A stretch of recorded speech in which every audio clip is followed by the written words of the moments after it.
Welcome to the first lecture of the Alberta Aviation Museum 2022 online lecture series. So we used to do some lectures in person. We would bring in guests to the museum, but obviously that is hard to do with COVID right now. So we thought that we'd relaunch a lecture series and just try to bring some of our messaging and some of the history of Edmonton's aviation history out into the public. So we thought we'd do it online, and that way, in the middle of winter, everybody can watch it from the comfort of their own home and not have to drag through the ice and the snow to get here. So I'm going to do a lecture once a month for the next 12 months, and it'll essentially walk us through Edmonton's aviation history from the first flights in Edmonton up until kind of modern day with the closure of the Muni and how things are shaping up today with COVID. So each lecture is going to last about an hour-ish, and then I'll have time for questions after. I do have the chat window open, so if you have a question in the middle of it and you need to get my attention, just type it in the chat and it'll pop up and I can answer a question. Or if I say something, horribly ridiculous and you need to interrupt, just take yourself off mute and interrupt me. I don't mind. So today we're going to talk about the earliest flights in Edmonton before and during the First World War. In February, we'll talk about Edmonton and Edmontonians that participated in the Great War. March, we'll come back and talk about the boom in aviation, especially in civil aviation in 1919 and kind of what happened in the early 20s and how it kind of suddenly crashed all of a sudden.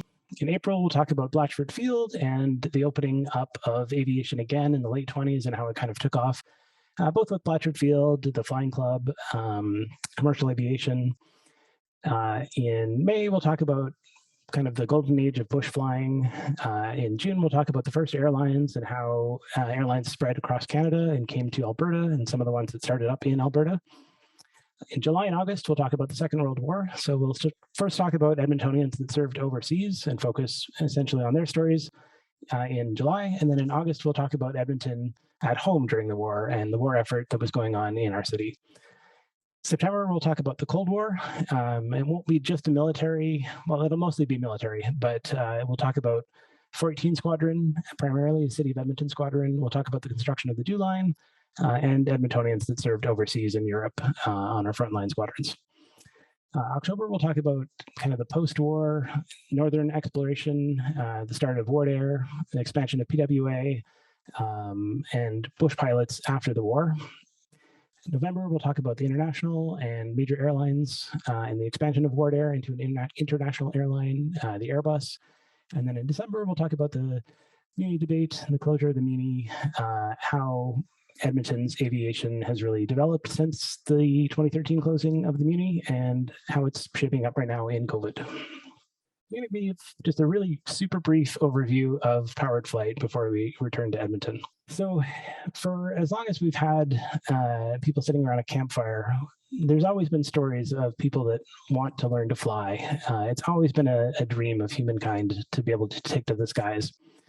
And civilizations around the world have a lot of these stories. So one of the early ones is from Etana, who was a fictional king of the first dynasty of Kish in Sumer, which is modern-day Iraq. So this legend dates down back to about 7,000 years ago. There's several different versions of this tale, but essentially it boils down to Etana is sent to help the sun god Utu, or he's sent, by Utu to help an eagle escape from a servant.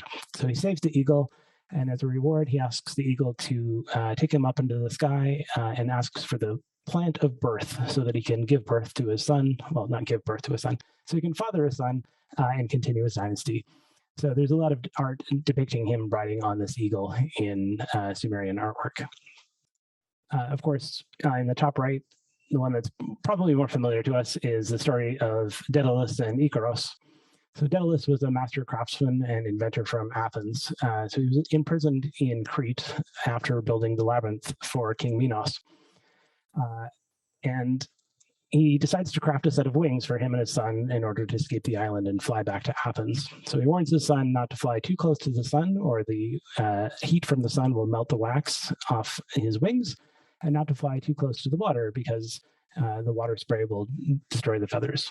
So Icarus, of course, gets very giddy as soon as he takes to the air, flies too close to the sun, and crashes into the sea.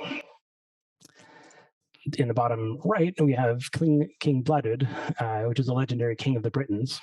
His story is recorded by Geoffrey of Monmouth's History of the Kings of Britain, which is written in the 12th century and then later embellished by later writers. And it's a legend that states that he built a pair of wings for himself and then leapt off the Temple of Apollo in London and ended up crashing into a wall.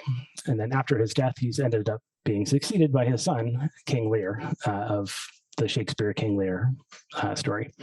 So there's a lot of stories from civilizations around the world of this kind of desire to fly for humans. And there's some practical ways of doing that. We get kites starting in the 5th century BC. They're invented in China, and they later spread to India, Japan, and throughout Polynesia. By the 6th century AD, there's stories of quite large kites that could carry humans. So this is really like the first kind of human flight that we have good evidence for. Balloons are also an invention of China, but large-scale aeronautics took off in France during a period following the French Revolution, and it was a period in history that was a big transition between the Age of Enlightenment and the Industrial Revolution. So in 1783, 2 Frenchmen, Jean-François Pilatre de Rosier and Marquis François Laurent d'Hollande, soared aloft in a Montgolfier-designed hot air balloon in front of King Louis XVI of France. So less than 2 weeks later, a hydrogen balloon flew for the first time, and this really launched the era of human flight. The next big development was powered flight. So the idea of taking an engine and mounting it on a balloon so that you can control your flight and propel yourself and not just be at the mercy of the air currents. So to power these airships, you start having steam power in the 1850s, internal combustion engines in the 1870s, and electric engines in the 1880s. This photo is from 1903, and it's showing an American socialite named Ida de Acosta. She was vacationing in Paris, and she met the famous Brazilian aviator, Alberto Santos Dumont. So she convinces him to teach her to fly in his dirigible, his personal dirigible, and she becomes the first woman to pilot a motorized aircraft, following the success of many female aeronauts from the ballooning era. So because of this feat, her parents panic and they deem her completely unmarriable. They figure that her shots of ever finding a suitable match are completely ruined by her forward ways of learning to fly. So they force her to never tell the story, lest that it ruin her life. So she ends up keeping it a secret for more than 30 years and only starts talking about it later. Luckily, we have photographic evidence of it. So the next major developments include the scientific understanding of aerodynamics, so fluid dynamics, Newton's laws of motion, Bernoulli's principle, which was later expanded by Euler. Sir George Cayley is the first to really fully study the physics of flight in the early 19th century, and he starts applying aerodynamics to the design of heavier than air aircraft. So he discovered the improvement of lift by curving the upper surface of the wing, which obviously is very important today. He developed a lot of mathematical calculations for the power to weight ratio needed for sustained flight. In the mid-19th century, we have John Stringfellow, who developed what he called the aerial carriage, which was powered by a steam engine. But it was too impractical and too heavy for flight. So they have the mathematics, but they don't have the actual capability of putting this together and creating a heavier than air aircraft. This is just some footage of various successes and failures throughout the years of different aircraft designs. So of course, the Wright brothers in 1903 are credited with the first flight. This is fairly controversial. It's a very specific designation of the first aircraft to take off under its own power, under controlled sustained flight. And the Wright brothers, when they donated their aircraft to the Smithsonian Institute in Washington, were very specific that they wanted this permanently recognized as the first manned heavier than air aircraft. In any event, whether or not it was actually the first one, the first successful one or not, it is widely credited as launching the manned flight era. So this is a photo from their first flight. And this is footage from their 1909 flight. So it's a modified version of the Flyer, much more capable, but it's a really nice video and it shows off the construction of their aircraft. So unlike modern aircraft, which have ailerons on the wings, most aircraft have ailerons on the wings to control roll. The Wright brothers patented a interesting invention where it warped the shape of the wings. So it physically warped the shape of the wings, and that gave them roll. They were very fiercely protective over the patent of the system. Other people came up with other designs, including Glenn Curtiss, who came up with the idea for ailerons. So Curtiss's invention eventually won out, and that became the more modern, more successful design. So this is a demonstration that they're giving to the United States military to prove that aircraft are viable and aircraft have a future in military flight.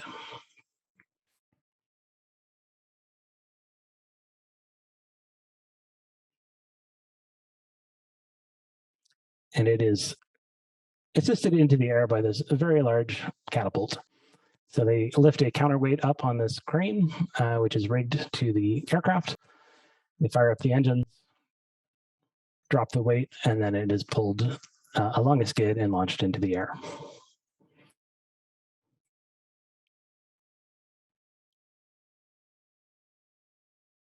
Eventually launched into the air.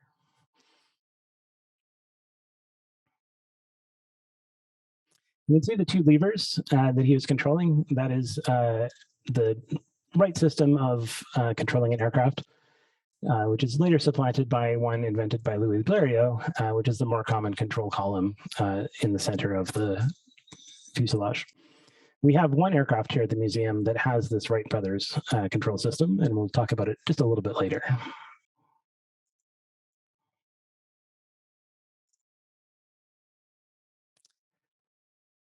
So brief timeline, 1903 is the first flight. By 1905, they've improved their flyer as the first practical heavier than air aircraft.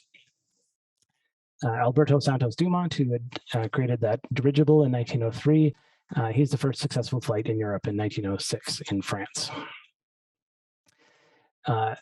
Then we've got more activity on the North American continent. So I mentioned Glenn Curtiss. He's a partner in the Aerial Experiment Association. And they begin designing a series of aircraft in New York and Nova Scotia. And one of their early aircraft, the Junebug, wins the Scientific American Trophy for a 1-kilometer flight in 1908. 1908, also, we have the first woman to pilot an aircraft solo in France, which is Therese Peltier. Here in Alberta, we have some pretty inventive people living in an area near Stettler.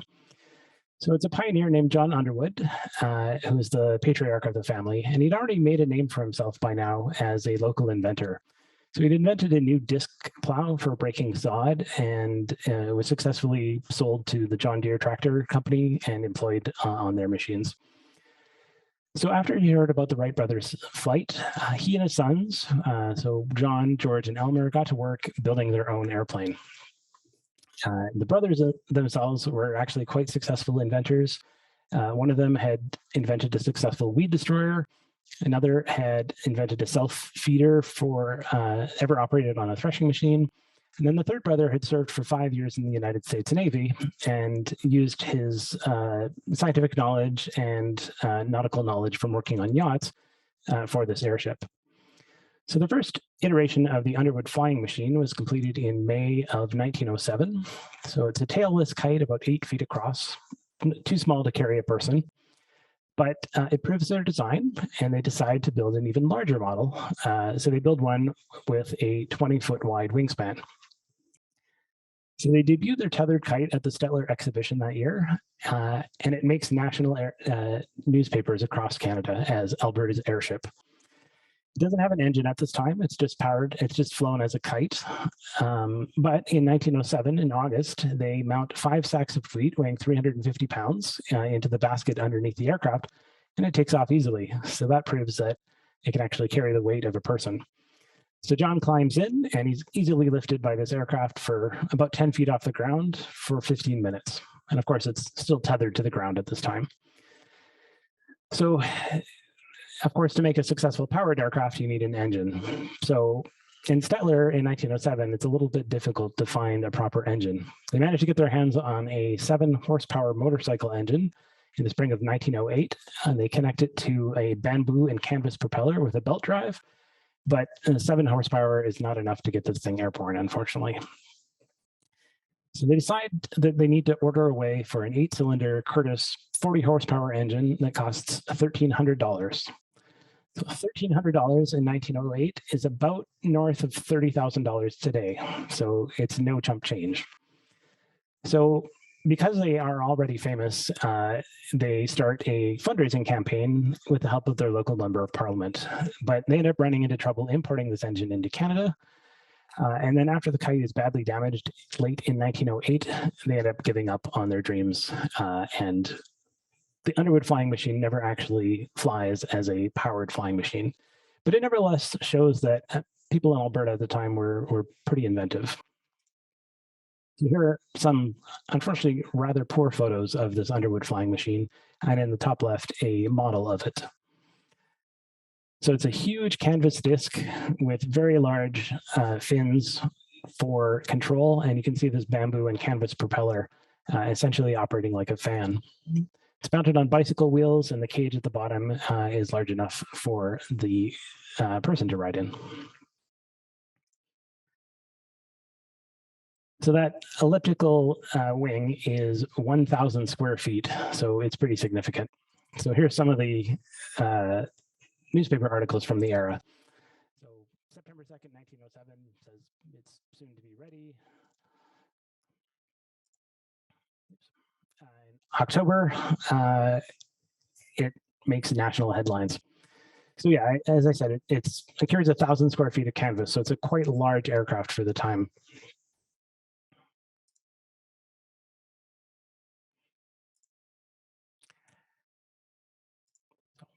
Lots and lots of newspaper articles from Calgary at the time talking about the success of this aircraft.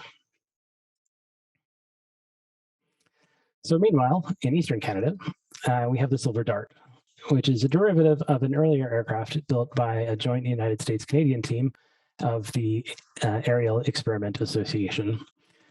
The AEA formed under the guidance of Dr. Alexander Graham Bell and first flew in Hammondsport, New York. Or sorry, the Silver Dart first flew in Hammondsport, New York in 1908. And then they dismantled it and they shipped it to Baddeck, Nova Scotia, reassembled it, and they flew it from the ice of Baddeck Bay on Bras-d'Or Lake on the 23rd of February, 1909. So this made it the first controlled, powered flight in Canada, piloted by one of its designers, Douglas McCurdy. So Bell had been experimenting in Baddeck and Hammondsport since 1891 on developing motor-powered heavier-than-air aircraft. By 1908, the AEA had a series of successful designs, and the Silver Dart was their 4th design. The frame was made of steel, steel tube, bamboo, friction tape, wire, and wood. And the wings were covered with a rubberized silvery balloon cloth, and that's what ended up giving its name as the Silver Dart, because of the silver of this cloth. It had a 50 horsepower Kirkham V8 supplied by Glenn Curtiss, and the propeller was carved from a solid block of wood. It flew poorly. In 1909, they built a replica. So here's some rather poor footage from 1909 of it flying.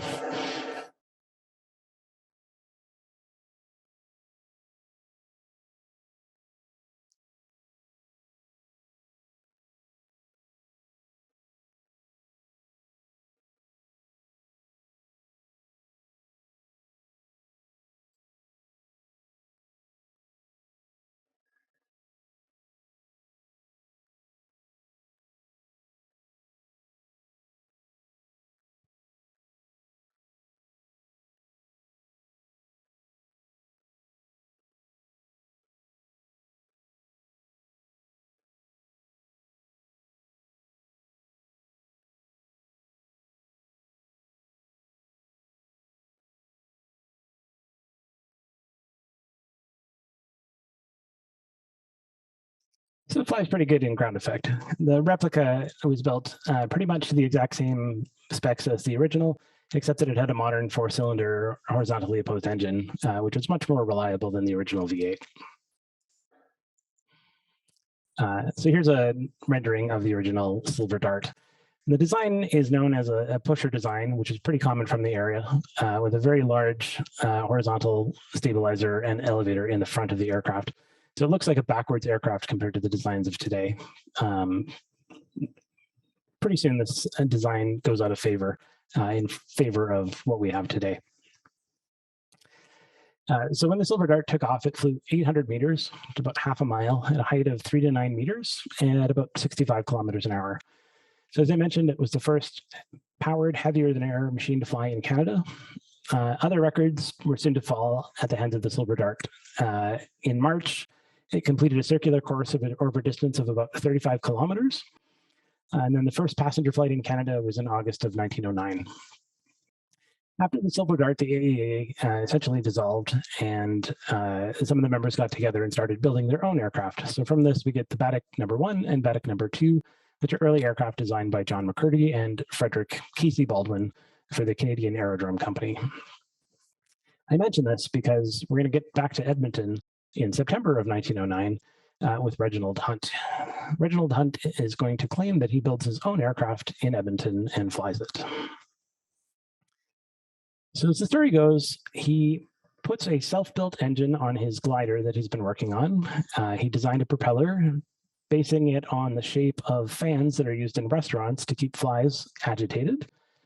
He mounts bicycle wheels under the wings, and he flies it for 35 minutes on its first flight. When it crashed, nobody would finance another toy, so he ended up turning to boat building for the Hudson's Bay Company and ended up becoming the second Canadian and the first Westerner to fly, if you believe the story. The story made front page news back in 1909. So we've got Edmonton carpenter flies an airship of his own invention. So the story, as I say, goes on to say that he'd been inventing or working on this glider for a number of years. Because he's a very successful carpenter, he takes the skills of carpentry and uses it to build the forms in order to cast an engine, and builds the rods and the crank and the gears and the wheels all by himself, which is quite the accomplishment considering carpentry and machining skills are not exactly complementary. So unfortunately, if you look down at the bottom of this article, it talks about how he flies for 35 minutes.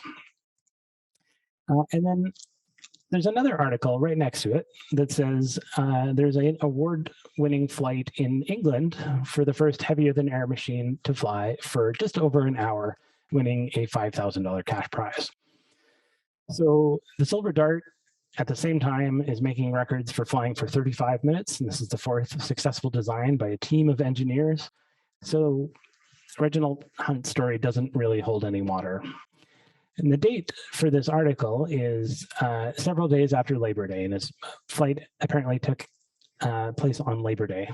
But it is very apparent from the article that the person that wrote the article did not actually witness the flight himself.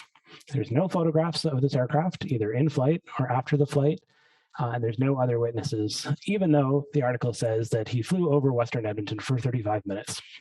So if he flew over Western Edmonton for 35 minutes, you would think that there would be sketches, photographs, anything. So unfortunately, he probably made this story up. Edmonton, at the time, obviously came from a series of fur trading posts. It became a town in 1892, city in 1904, and the provincial capital of Alberta in 1905. In the early 1910s, there was a huge economic boom in Edmonton, which fueled a lot of real estate speculation. So during this time, the city really expanded. The neighborhoods of Westmount, Glenora, Highlands are some of the neighborhoods that developed during this time. And this map that I'm showing is a little bit deceptive in that it's showing not exactly what was built in Edmonton at the time, but just the plots of land that were laid out.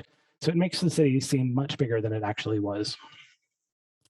You can also see at the very bottom of the map, I don't know if it's legible, but the thing that looks like a racetrack is the Edmonton Exhibition Grounds. So these were the original industrial exhibition lands in Edmonton. And then in 1910, they moved to their new location, which is where they are today. So it's at this time that Edmonton gets its first aircraft. So in 1911, the directors of the Edmonton Exhibition Association are looking for an attraction for the Spring Horse Show. So they reach out to these Americans, T. Robinson and Lucky Bob St. Henry, and they pay them $3,000 to bring their Kurdish pushers to Edmonton by rail. Both of these guys are exhibition pilots performing demonstration flights across the country. Robinson was one of the chief pilots and chief engineers for Curtiss aircraft in California. And he's famous in his own right for inventing the tail hook, which let aircraft land on aircraft carriers. And he was really instrumental in designing seaplanes for Curtiss aircraft. So $3,000 in today's money is about $72,000. So they pay $72,000 for these two pilots to come and give demonstration flights at the Edmonton exhibition, which is an incredible amount of money. So their aircraft is a Curtiss pusher. The propeller is still at the back. Early models of the pusher are built with elevators in the front as well as in the back. And then they accidentally discover by damaging their aircraft that they don't really need the elevator in the front. So later models of this are called the headless pusher because they eliminate the front elevator. These aircraft used ailerons mounted between the wings. It's a little bit hard to see in the photo, but if you look just to the left of the steering wheel, you can see the aileron mounted in between the wings. So this was Curtiss's system for controlling roll, whereas the Wright brothers wing warping, it was patented and they had to come up with this new design. You can see this weird seat that he's sitting in. It looks, if you just look at this photo, there's what looks to be a yoke. So you would think that they would pull back and forth on this yoke to control the elevators and rotate it left and right to control roll.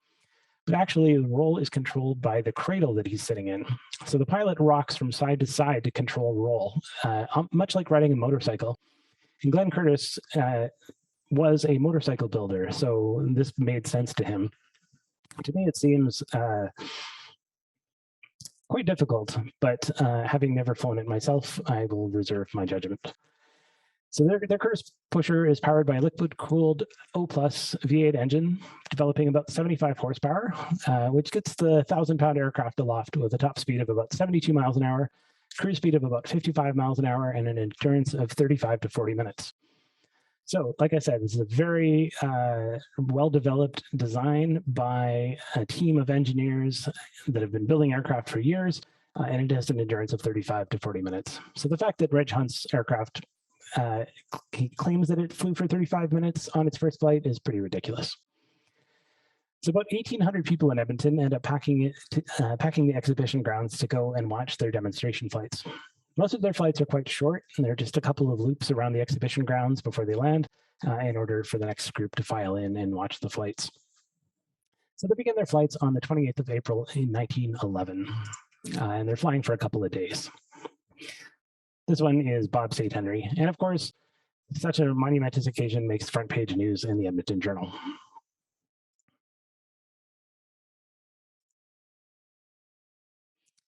So these are some more of the photos of their aircraft. Unfortunately, there were supposed to be two aircraft in Edmonton, but Bob St. Henry's aircraft ended up getting diverted on the train to Wichita, Kansas. So they had to share Hugh Robinson's aircraft, but they both flew during that 1911 summer. It's a pretty interesting design. It looks frail and rickety, but it's a very successful design, and by this time there was dozens of these Curtiss pushers flying around. Some of the Edmontonians were future pilots that witnessed this flight were Wop May, who was holding the sailboat on the left, and Punch Dickins on the right. And unfortunately, I don't have a young photo of Punch Dickins. This is a replica of a Curtiss pusher. It's slightly different than the one that Hugh Robinson and Bob St. Henry flew in that it's a two-seater. But this is just a demonstration flight to show what it's like to actually fly one of these. And to me, it looks kind of like flying an ultralight.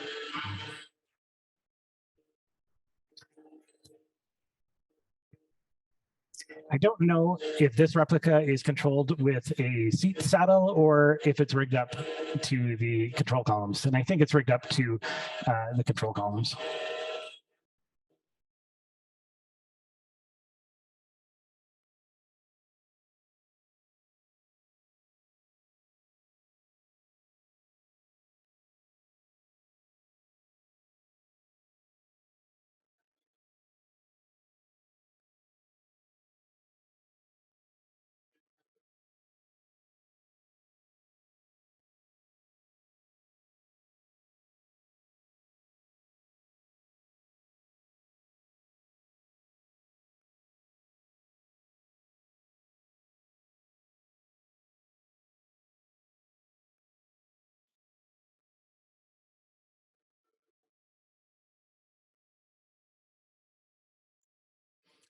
Looks like a pretty capable aircraft, and I would definitely fly that. It looks pretty fun.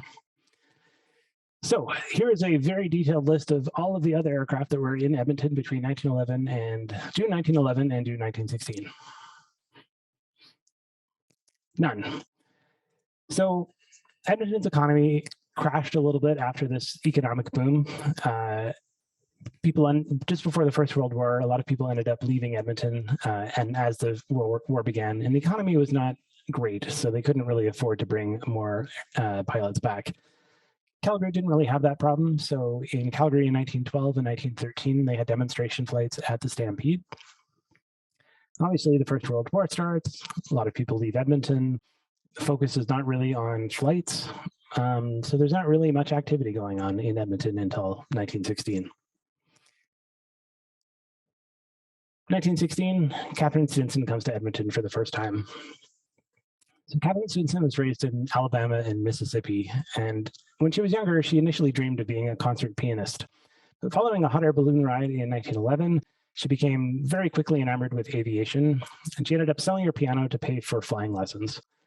She was primarily inspired by Harriet Quimby, who was the first woman pilot in the United States, who was making $1,000 a week in 1911 as a pilot, which,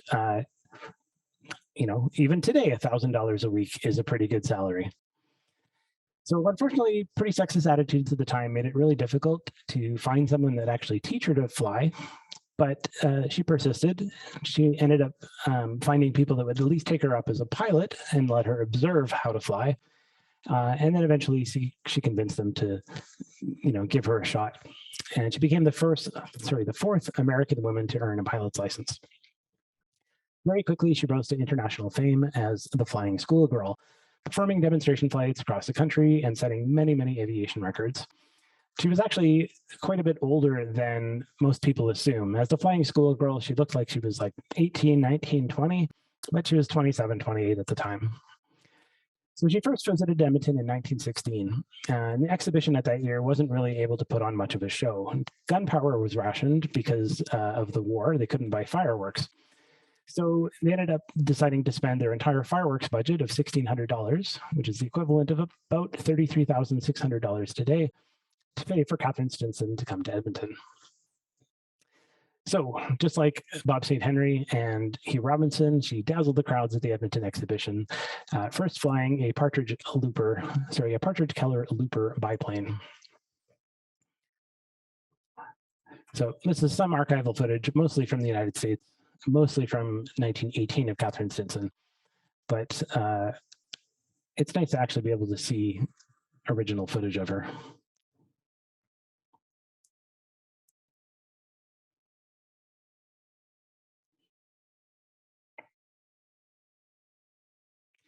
Most of this is put on for publicity sakes. So the shots of her checking her aircraft and whatnot are for the camera. And this footage is all from 1918 during her tour raising money for the Red Cross. You can see she's fairly small and looks quite young. So in 1916, when she came to Edmonton, she also got paid by Court May, who was Wop May's brother, to pose in his Overlander car. So Court May had a car dealership, and because Katherine Stinson was so famous, he paid her essentially to be a model to help sell his cars. If you think about it, more than 100 years later, this is the exact same phenomenon of social media influencers. So today, you can pay somebody to come and sit in your car that's famous and advertise it. Back then, it was just in the paper. Now it's through Facebook, Instagram, whatnot. So Katherine Stinson, you can really consider her as a pioneering influencer of her day. So here's her first aircraft that she came in, the Partridge Keller Looper. And Katherine Stinson was famous for doing the loop-de-loop. So she was the first woman pilot to loop the loop, which became part of her routine and made her quite famous. She would also mount phosphorus flares on the ends of her wings and fly at night so that her loops and aerobatics were visible at night. 1917, she returned to Edmonton in a cool Basedorfer, But this particular plane was absolutely fraught with mechanical problems, so it was not a very successful summer. That same year, though, she went on an international tour. She became the first woman to fly in China and Japan. And there's many, many postcards and photos from her journeys there. So she's pretty important to our local story in Edmonton, but really she's much more famous than that. She also had long distance records in the United States by flying between San Diego and San Francisco for a 9-hour flight. So really she was a pretty big celebrity at the time. 1918, she comes back to Edmonton, and this time she's in a new aircraft. So Glenn Curtis had been working with Alexander Graham Bell in the Aerial Experiment Association and had previously been a motorcycle builder. So using the experience that he got from this, he ended up forming his own aircraft company in 1909. And it was really the only proper American competitor to the Wright brothers through most of the 1910s. So the two companies controlled patents very fiercely and had pretty interesting and different ideas as far as aircraft construction go. Curtis ended up pioneering a lot of seaplanes and float planes, as well as training aircraft. And their JN-4 Jenny, which was introduced in 1915, proved to be an enormously popular trainer during the First World War. So at 26 years old in 1917, Katherine Stinson was already a very successful pilot. She knew what she wanted out of a plane, and she knew who could build it for her. And previously, she'd flown a Curtiss Jenny as well. So she went to the Curtiss Airplane and Motor Company and asked them to custom build her an aircraft for her flying demonstrations. So Curtiss combined the fuselage from their Model S, experimental Model S, the tail section from the Jenny, and two new two-bay lower biplane wings with upper and lower ailerons to produce a very fast and very nimble aircraft powered by Curtiss's liquid-cooled O+ V8 engine. So it's a very specific plane. She also wanted the right control scheme. So instead of having a normal joystick, it has two levers, kind of like a skid steer or a bobcat. And I have a video showing that in a bit. So she set a lot of records in this aircraft. As I mentioned, she flew from San Diego to San Francisco, which is about 1,000 kilometers. And in July of 1918, as part of a North American fundraising tour for the Red Cross, she flew the aircraft from Calgary to Edmonton and ended up delivering the first airmail in Western Canada, only 2 weeks after the first airmail delivery in Eastern Canada. This was also the first intercity flight in Alberta. And the volunteer team here at the Alberta Aviation Museum ended up building a replica of this custom-made aircraft. So unfortunately, the original aircraft was lost. We don't exactly know what happened to it. There's no blueprints. But because we know what parts the aircraft were made out of, our volunteers were able to reconstruct it. So between 2002 and 2006, they invested about 20,000 hours building a replica of this one-of-a-kind aircraft. So here's footage from her airmail delivery in 1918.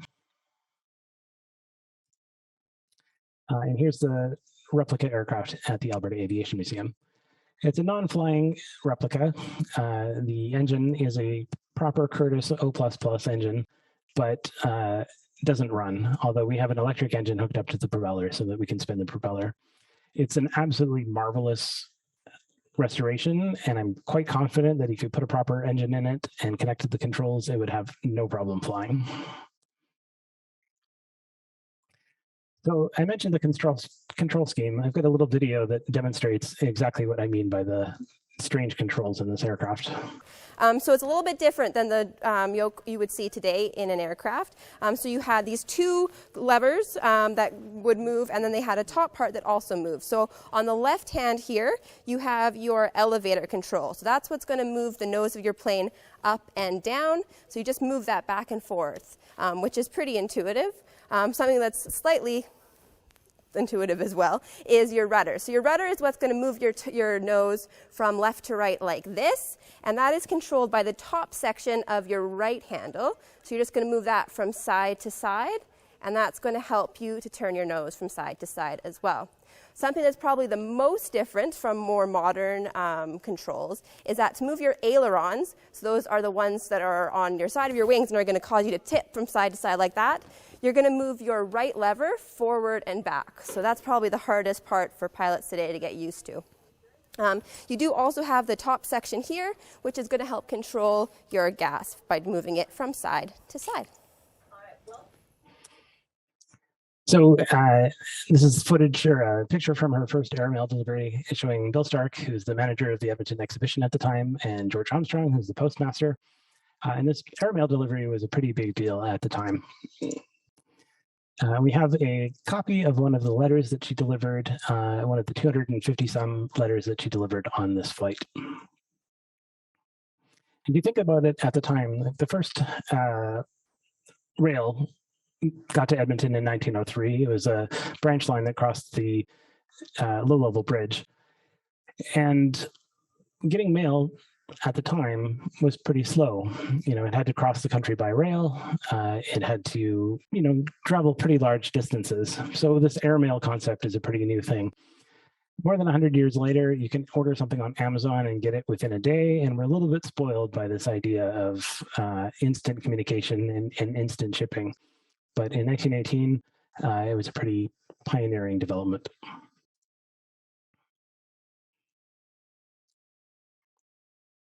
And we have a photo here, a painting that we've blown up to about 22 feet long and 11 feet wide in the museum, showing her flight. So in order to get from Calgary to Edmonton, she ended up following the rail yards, the rail line, because modern systems of navigation, radio navigation, didn't exist in 1918, obviously. Katherine Stinson really, really wanted to fly in the military. She was a very, very capable pilot. She was very accomplished in aerobatics, but she was constantly denied she was constantly denied by the United States Air Force, and they refused to let her fly for them. But she really wanted to participate and help the war effort. So when she was here in 1918, she was raising money for the Red Cross. And throughout most of North America, civilian flying was essentially banned in order to save parts and save gasoline for the war effort. So she had a special permit in order to raise money for the Red Cross. So at the tail end of the war, she said, you know what, I still want to go to Europe and I want to participate in the war effort. So she went to Europe and she became an ambulance driver. There's a lot of pictures of her. She was getting tons and tons of fan mail while she was over there, asking her to come back and fly. But she decided she was going to be an ambulance driver.